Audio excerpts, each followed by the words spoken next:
홍남기 부총리가 민주당의 공시가격 상위 2% 종부세 과세 방안이 조세 법률주의와 상충되지 않는다 밝혔습니다. 국토부가 서울 서대문구와 경기도 부천시에서 총 6곳의 도심 복합사업 후보지를 선정했습니다. 제롬 파월 미 연준 의장이 물가 상승률이 예상보다 높다는 점을 인정하면서도 선제적인 금리 인상은 없을 것이라 밝혔습니다.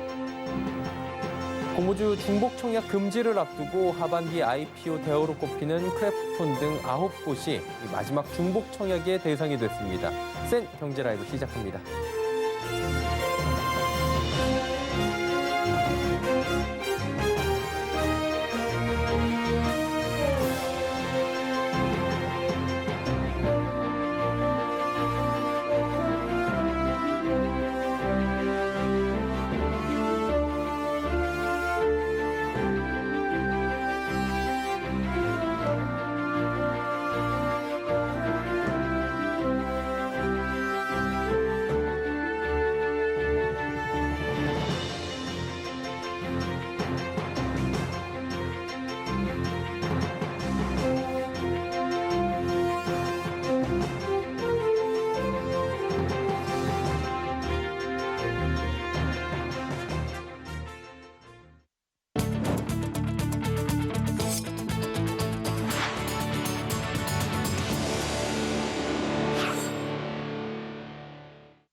시청자 여러분 안녕하십니까? 센 경제라이브 서정덕입니다. 홍남기 부총리 겸 기획재정부 장관이 더불어민주당의 공시가격 상위 2% 종부세 과세 방안이 조세 법률주의와 상충되지 않는다는 입장을 밝혔습니다. 홍 부총리는 오늘 국회 기획재정위원회에 출석해 종부세 2% 과세 방안은 향후 법에서 부과 기준을 제시하고 시행령에 위임할 것으로 예상한다며 소득세법도 1세대 1주택의 비과세 기준을 시행령에 위임하고 있어 조세 법률주의와 충돌되지 않는다고 말했습니다. 앞서 민주당이 종부세 과세 대상을 공시가격 상위 2%로만 제한하는 방안을 당론으로 채택하며 조세 법률주의 위반 논란이 있었습니다. 기획재정부는 그동안 부동산 가격 상승에 따른 종부세 과세 대상이 늘어나는 것에 대해 일부라는 입장이라 민주당의 종부세 2% 방안에 대해서 반대 입장을 보여왔습니다. 하지만 이날 홍 부총리는 민주당의 방안을 수용할 뜻을 밝힌 것으로 평가받습니다. 서울과 경기 지역 등 수도권 아파트 전셋값이 고공행진하는 모습입니다. 부동산 정보 제공업체 경제말랩이 KB부동산 리브온 주택가격 자료를 분석한 결과 지난해 5월 경기도의 3.3제곱미터당 아파트 전셋값은 평균 1,020만 원이었는데 지난달엔 1,328만 원으로 30.3%나 올랐습니다. 특히 하남시는 같은 기간 아파트 전셋값이 1,245만 원에서 1,865만 원으로 1년 만에 49.8%나 올라 경기도 내 최고 상승률을 보였습니다. 서울은 일부 지역에서 2년 전 매매값을 뛰어넘거나 비슷한 수준의 전세 거래 단지들이 속속 나오고 있습니다. 수도권의 아파트값 상승세가 계속되고 있는 가운데 아파트 경매 시장의 열기도 달아오르고 있습니다. 법원 경매 전문 기업인 지지옥션에 따르면 이달 1일부터 21일까지 경기도 아파트의 낙찰가율은 111.1%로 넉 달째 110% 선을 상회하고 있습니다. 지난해 100% 안팎이었던 경기도 아파트 낙찰가율은 올해 1월 109.05%로 오른 뒤 비슷한 수준을 유지하고 있는 겁니다. 경기도에서는 집값 급상승 지역을 중심으로 특히 GTX 노선 신설 등 교통 호재가 있는 지역 경매 시장에 수요자들의 관심이 집중되는 분위기입니다. 국토교통부가 오늘 3080 플러스 도심 공공주택 복합사업의 5차 후보지를 발표했습니다. 서울 서대문구와 경기도 부천시에서 총 6곳의 선도사업 후보지를 선정했는데요. 지혜진 기자가 전해드립니다. 도심 공공주택 복합사업 5차 선도사업 후보지가 발표됐습니다. 서울 서대문구 1곳, 경기도 부천시 5곳 등 총 6곳입니다. 이번 5차 후보지 발표를 통해 도심 복합사업은 11,200가구를 공급하게 됩니다. 서울 서대문구에서는 홍제동 저층주거지가 사업 후보지로 선정됐습니다. 홍제동 일대는 지난 2013년 정비 예정구역에서 해제된 뒤 개발이 지연된 곳입니다. 이곳은 도심 복합사업을 통해 3,000가구 규모의 아파트 단지로 조성됩니다. 경기도 부천시에서는 중동역 역세권 일대와 원미동 저층주거지 일대 등 총 5곳이 시범사업 후보지로 정해졌습니다. 이를 통해 8,200가구를 공급합니다. 국토부는 5차 후보지로 선정된 6곳의 사업 효과를 분석한 결과 기존 민간 재개발로 추진할 때보다 용적률이 평균 65%포인트 상향되는 것으로 예상하고 있습니다. 또 공급 세대도 도시 규제 완화와 기반시설 기부 체납 완화 등을 통해 민간 재개발을 할 때보다 평균 420세대가량 늘어나는 것으로 분석됐습니다. 토지주 수익 또한 공급 물량이 증가하면서 사업성이 개선돼 평균 21%포인트 향상된다고 밝혔습니다. 서울경제TV 지혜진입니다. 제롬 파월 연방준비제도 의장은 물가 상승세가 예상 이상이라는 점을 인정하면서도 선제적인 금리 인상은 없다고 못 박았습니다. 파월 의장은 현지 시간으로 22일 하원 코로나19 위기 특별위원회에 출석해 물가 상승률이 오버슈팅된 분야는 중고 자동차나 트럭처럼 경제 재개에 영향을 직접 받은 분야들이라고 밝혔습니다. 파월 의장을 비롯한 연준 고위 인사들은 최근 물가 상승을 일시적 현상으로 치부했는데 지난 15일부터 16일 사이 열린 연방시장 공개위원회에서 올해 물가 상승률 전망치를 3.4%로 대폭 상향 조정한 바 있습니다. 하지만 파월 의장은 인플레이션이 시작될 가능성을 두려워해 금리를 선제적으로 인상하진 않을 것이라며 연준이 노동시장의 광범위한 회복을 뒷받침하기 위한 완화적인 정책을 계속해야 한다고 덧붙였습니다. 지난해 우리나라의 대미국 금융투자가 서학개미 등으로 인해 사상 최대 규모로 불어났습니다. 한국은행이 오늘 발표한 지역별, 통화별 국제투자 대조표에 따르면 작년 말 기준 준비자산을 제외한 한국 대외 금융자산 잔액은 2019년 말보다 2,072억 달러 증가한 1조 5,197억 달러를 기록했습니다. 이 중 지역별로는 미국에 대한 투자 비중이 가장 높았고 이어 유럽연합, 동남아 등의 순으로 나타납니다. 특히 미국 투자 잔액은 1년 사이에 1,148억 달러나 늘어나 잔액과 증가액 모두 사상 최대치를 기록했습니다. 그중에 증권 투자가 가장 많았고 직접 투자와 기타 투자가 그 뒤를 이었습니다. 연초 미국의 개인 투자자인 로빈후드와 헤지펀드 간의 공매도 대결로 시장에 이목을 끌었던 비디오 게임 유통업체 게임스톱이 추가 유상증자에 성공하며 주가가 급등했습니다. 현재 시간 22일 게임스톱은 ATM 방식으로 500만 주의 주식 매각을 완료해 11억 3천만 달러를 조달했다 밝혔습니다. 이는 지난 4월에 이은 올 두 번째 유상증자입니다. 이 같은 소식에 힘입어 뉴욕 증권거래소에서 게임스톱의 주가는 10%가량 올랐습니다. 게임스톱은 헤지펀드의 공매도 공세에 맞서 개인 투자자들이 주식 매수에 나서며 올 들어 주가가 10배 이상 급등했습니다.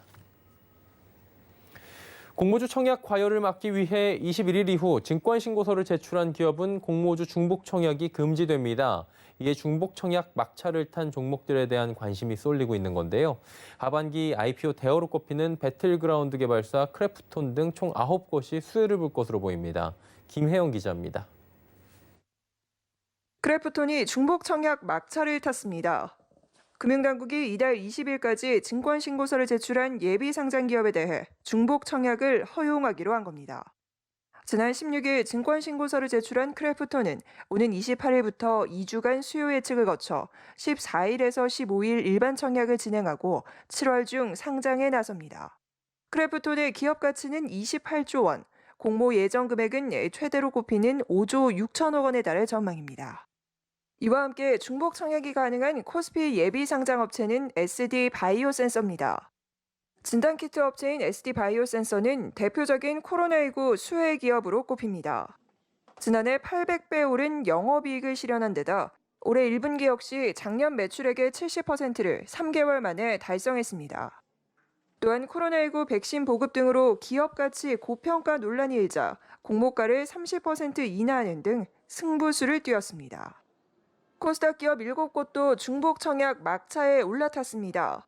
스마트카 전용 소프트웨어와 콘텐츠 등을 공급하는 오비고와 혈관질환 신약을 개발하는 큐라클, 의료 인공지능 업체 딥노이드와 증강현실 기술을 바탕으로 메타버스 플랫폼 사업을 영위하는 맥스트 등입니다.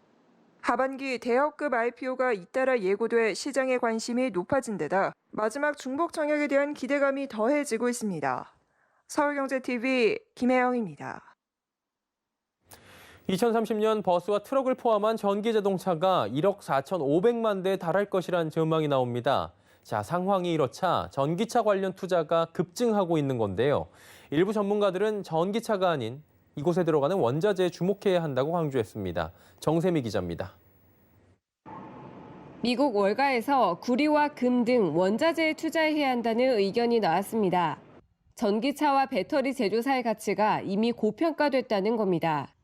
영국 투자 컨설팅 회사 인디펜던트 스트래티지의 데이비드 로치 대표는 최근 CNBC와의 인터뷰에서 전기차 제조사가 고평가됐다며 배터리 제조사는 5년 내로 공급 과잉 상황에 직면할 것이라고 전망했습니다. 로치 대표가 주목한 건 원자재, 그중에서도 구리입니다. 구리는 전기 전도성과 낮은 반응성으로 전선과 배터리, 트랜지스터와 인버터 등에 사용됩니다. 특히 전기차에는 내연기관에 비해 5배에서 6배 더 많은 구리가 들어가 새로운 석유로 불립니다. 이에 올해에만 구리 가격이 약 21% 급등했고 1,724달러를 넘기는 등 사상 최고가를 기록했습니다. 골드만삭스는 구리 가격이 향후 1년간 24% 상승해 2025년까지 약 70% 오르는 등 초강세를 보일 것으로 전망했습니다. 로치 대표는 전기차와 전기차 공급사슬에 투자하는 방식은 주로 원자재를 통해서라며 코발트와 리튬과 같은 일부 원자재는 투자하기 어렵지만 구리는 그렇지 않다고 분석했습니다. 이외에도 리치 대표는 전기차 관련 독일과 중국, 미국 전기차 브랜드 중 지역별로 한 군데가 살아남을 것이라고 예측했습니다. 다만 일본 자동차 브랜드는 전기차에 상대적으로 소극적이라며 성장에 대해 부정적인 평가를 내놓기도 했습니다. 서울경제TV 정세미입니다.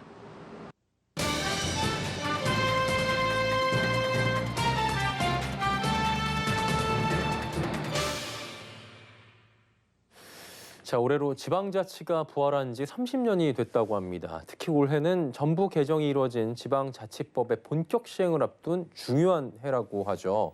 진정한 자치 분권 시대를 준비하고 있는 곽도영 강원도의회 의장을 모시고 지역 현안과 의정 활동 등에 대한 이야기를 나눠보도록 하겠습니다. 어서 오세요. 네, 반갑습니다. 예, 귀한 시간 내주셔서 진심으로 감사드리고요. 네, 감사합니다. 오늘도 소중한 시간 만들어 주시길 바랍니다. 지금 2021년도 강원도의회 회기 운영 일정부터 먼저 좀 여쭤볼게요, 의장님. 네, 저희 강원도에는 이제 1년에 한 일수로 따지면 한 135일 정도 이렇게 일단 회기가 열리고요. 예. 또 정례와 임시회로 나눠지는데 이제 임시회는 이제 한 7회 정도 열리고 정례는 이제 두 차례. 네, 두 차례 열리고 그래서 예. 한 1년에 한 135일 정도 이렇게 우리 의원님들이 회기에 참석하고 있습니다. 네. 예. 뭐 지금 여러 가지 얘기가 있는데 하반기 회기에서는 어떤 것들이 좀 될 예정입니까? 네, 이제 하반기 회기 때는 제일 중요한 예산이 이제 돼 있고요. 예. 예산하고 이제 집행부에 대한 행정사무감사가 예. 예정돼 있고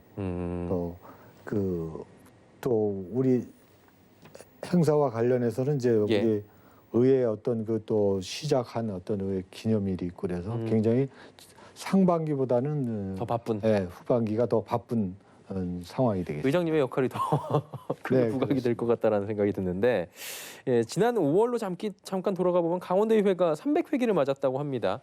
300회에 대한 의장님의 소회를 한번 여쭤보고 가볼까요?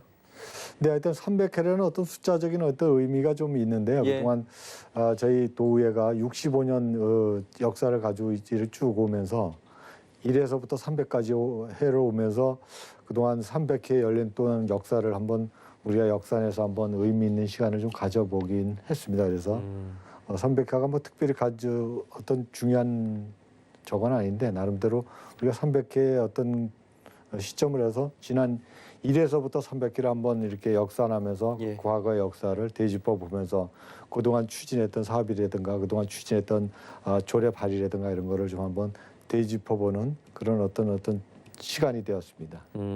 한마디로 300회라는 것 자체가 그 회기 자체로 보면은 사실 뭐 그냥 1부터 300까지 숫자의 하나에 지날지 모르겠지만 그동안에 지켜온 그리고 해온 성과들을 한 번은 되짚어보는 그런 그렇습니다. 시간이 되셨다라는 네. 걸로 저희가 이해하도록 하고요.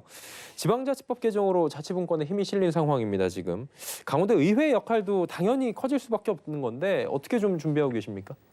네, 지난 그 국회에서 했던 그 지방자치 실시된 이후 30년 만에 지방자치법 전부 개정안이 이제 이렇게 예, 통과가 돼서 그렇죠. 나름대로 올해가 이제 본격적으로 시작되는 거는 이제 2020년 1월 1일부터지만 올해가 그거를 좀 준비하는 굉장히 중요한 시기입니다. 그래서 예.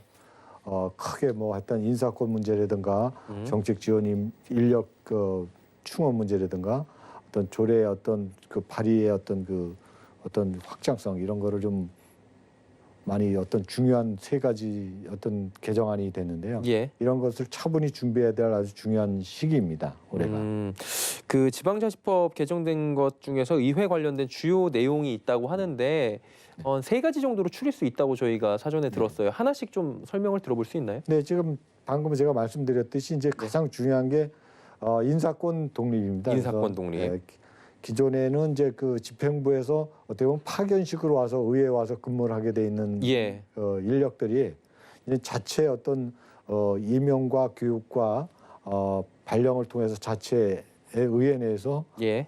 인사 이동이 이루어진다는 굉장히 의미 있는 인사권 독립이 이루어졌고요. 예.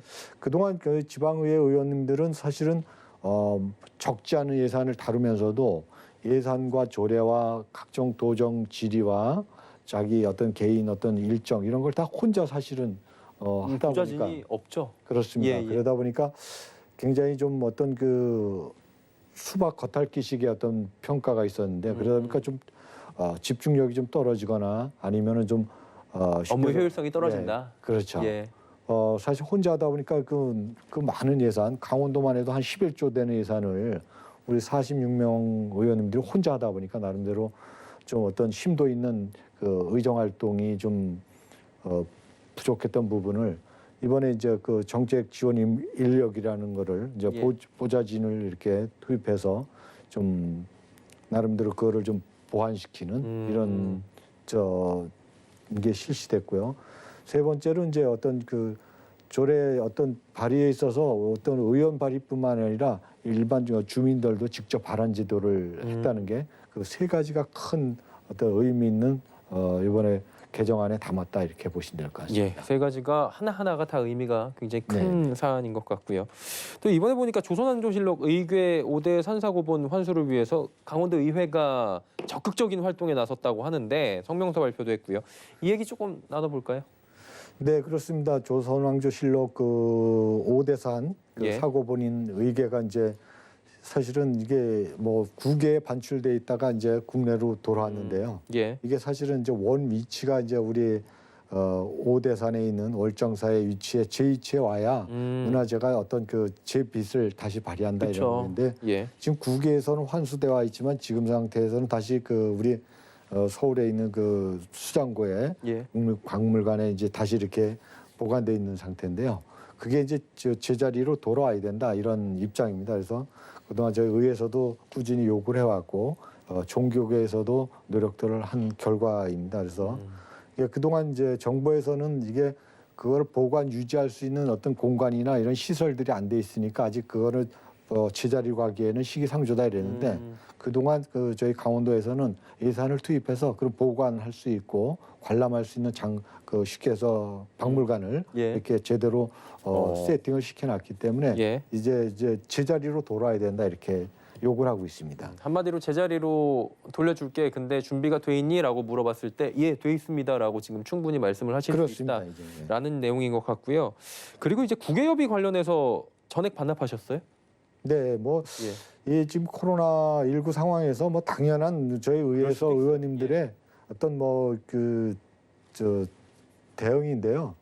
저희가 좀 선도적으로 일단 회기가 올해 회가 시작되면서 바로 그런 우리 도민들에 대한 예. 우리가 예의 측면에서 이건 바로 예산이 잡혔던 거지만 바로 반납을 해서 이 자그만 그 예산이지만 필요한 부분에 우리 도민들이 있도록. 사용할 수 있도록 반납 조치를 한 겁니다. 여담이긴 한데 강원도 의회가 이렇게 하니까 좀 다른 의회들도 도의회나 시의회들도 좀 네, 그렇습니다. 나서지 네. 않습니까? 좀 뭐 눈치를 보고 있었는데 예. 일단 저희가 주도적으로 선도적으로 하다 보니까 뭐 각 그 17개 광역의회에서도 그런 뜻을 가지고 있었을 겁니다. 뭐 아쉬운 분들도 계실 거예요. 우리가 먼저 했어야 되는데 이런 생각하시는 분들도 계실 거고요. 지방선거 이제 얼마 안 남았습니다. 지금 뭐 출마 준비, 지역구 관리, 의정 활동 위축되는 거 아니냐라는 얘기들은 이쯤 되면 항상 나오잖아요. 네, 네. 이게 또 의장님이시다 보니까 이끌어 나가셔야 되는 부분이 있는데 뭐 어떻게 하실지 계획이 좀 있으십니까? 근데 사실 의정 활동 중에서 가장 의원들의 의정 활동 중에서 여러 가지 뭐 중요한 부분이 있습니다만 예. 첫째는 뭐 예산심의, 행정사무감사, 또 지역구에서 주민들하고의 어떤 접촉을 통한 어떤 의정 활동 이런 게 굉장히 중요한데, 일단 이 코로나 상황에서 어떤 비대면 상황에 우리 지역 주민들하고 스킨십이 좀 부족하다 보니까 의원님들이 의정 활동의 하나의 축인 그 주민과의 어떤 접촉을 통한 어떤 소통 이런 게 좀 많이 좀 축소되거나 취소되다 보니까 예. 좀 의정 활동하는데 조금은 그 어려움이 있었습니다. 그렇지만 뭐 의원님들이 나름대로 그 비대면 상황에서도 각종 그 어떤 디지털 기기를 이용해서 많이 소통을 또 하더라고요. 그래서 예. 그거를 좀 보완하는 것 같습니다, 의원님께서. 예, 벌써 이제 마지막 말씀을 좀 여쭤봐야 될 것 같은데요. 10대 후반기입니다. 강원도의회에 이제 남은 시간 동안에 목표가 있으실 것 같고요.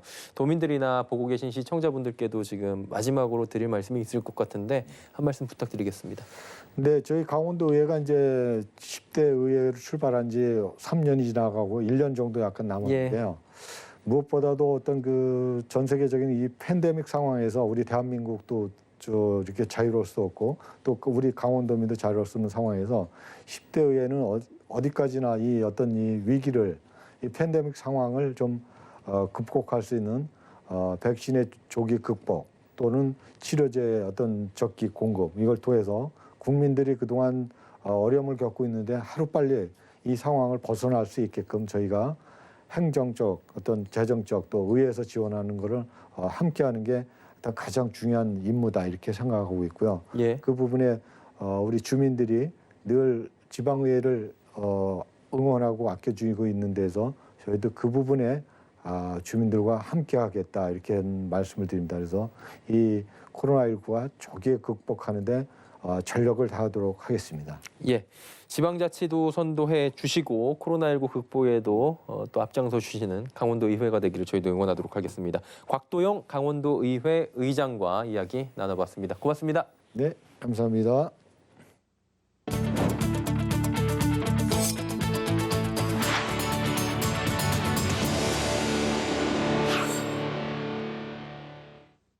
감사원이 사모펀드 부실감독 책임과 관련한 감사 결과를 다음 달 발표할 것으로 알려지며 금융감독원이 술렁이고 있습니다. 금감원이 옵티머스 펀드 문제를 사전에 인식하고도 관리 감독 업무를 소홀히 한 정황을 포착하고 관련 임원들을 중징계하는 방안까지 고려하고 있는 것으로 전해집니다. 감사원은 다음 달 열리는 감사위원회에 금융감독기구 운용 실태와 금감원의 옵티머스 사태 관련 감사 결과를 부의하고 내용을 검토해 의결한 뒤 최종 결과를 발표할 예정입니다. 제재 대상은 자본시장 부문 임원과 당시 자산운용검사국장 등 금감원 임직원 10명 정도로 예상되고 피해 규모와 사태의 심각성 등을 고려해 중징계가 내려질 것으로 점쳐집니다. 오는 10월부터 사모펀드가 일반 사모펀드와 기관 전용 사모펀드로 재편됩니다. 오늘 금융위원회는 투자자 보호를 위해 이 같은 내용을 담은 자본시장법 시행령과 감독 규정 개정안을 입법 예고했습니다. 금융위는 사모펀드의 분류 기준을 기존 펀드 운용 목적에서 투자자로 바꿔 운용의 효율성을 강화한다는 계획을 밝혔습니다. 이에 따라 앞으로 일반 투자자는 일반 사모펀드에만 투자할 수 있게 되며 전문 투자자의 투자 기회 확대를 위해 투자자 제한 인원은 기존 49명에서 100명으로 확대될 방침입니다. 국내 중소가상화폐 거래소들이 특정금융정보법 시행을 앞두고 금융당국의 컨설팅을 받고 금융권 전문가 영입에 나서고 있습니다. 고팍스에 이어 프로비트가 오늘부터 7일 동안 금융위가 주관하는 가상화폐 거래소 대상 현장 컨설팅을 받는다고 밝혔습니다. 컨설팅은 금융위와 유관기관, 과학기술정보통신부, 한국인터넷진흥원 등의 담당자 총 7명이 거래소를 직접 방문해 진행합니다. 프로비트는 자금세탁 방지팀 총괄팀장으로 노무라 금융투자 출신의 강화성 총괄을, 준법 감시인이자 보고 책임자로는 윤유찬 전 대덕 인베스트먼트 이사를 영입했습니다. 후오비코리아는 모든 임직원의 자금 세탁 방지 교육 이수를 완료하고 다음 달 7일부터 금융위의 현장 컨설팅을 받기로 했습니다. 센 경제라이브 저희가 준비한 소식은 여기까지입니다. 건강한 저녁 시간 보내시길 바랍니다. 고맙습니다.